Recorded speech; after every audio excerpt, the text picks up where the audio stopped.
আপনাদের বানিয়ে দেখাবো পাটালি গুড়ের ভাজা পিঠে।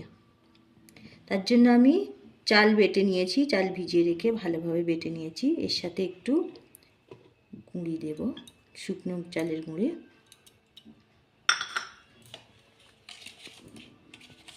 দিয়ে দেবো একটু লবণ।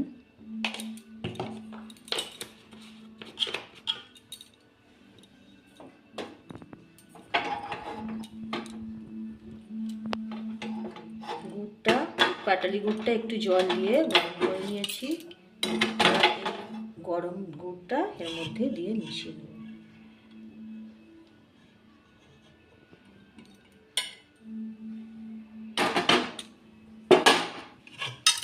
ব্যাটারটা ভালো করে মিশিয়ে নিচ্ছি।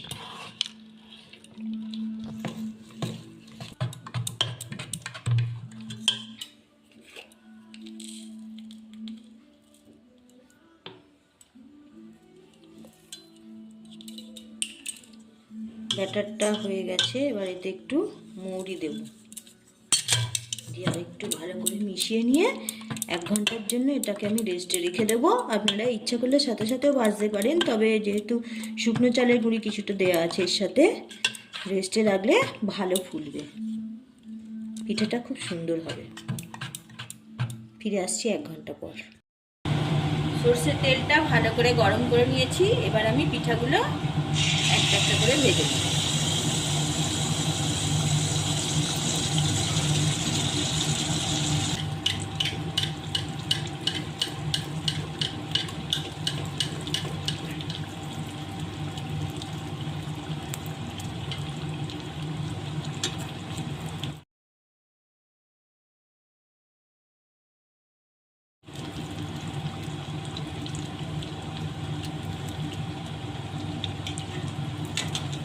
এটা ভাজা হয়ে গেছে, তুলে নেব।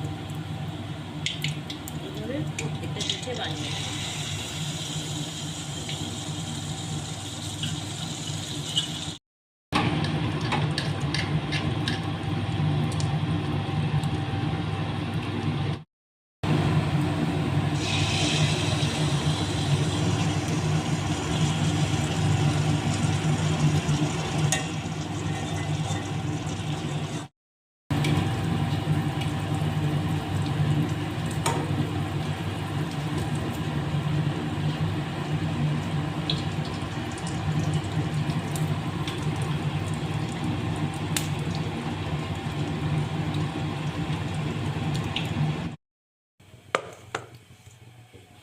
আমার ভাজা পিঠাগুলো সমস্ত বানানো হয়ে গেছে।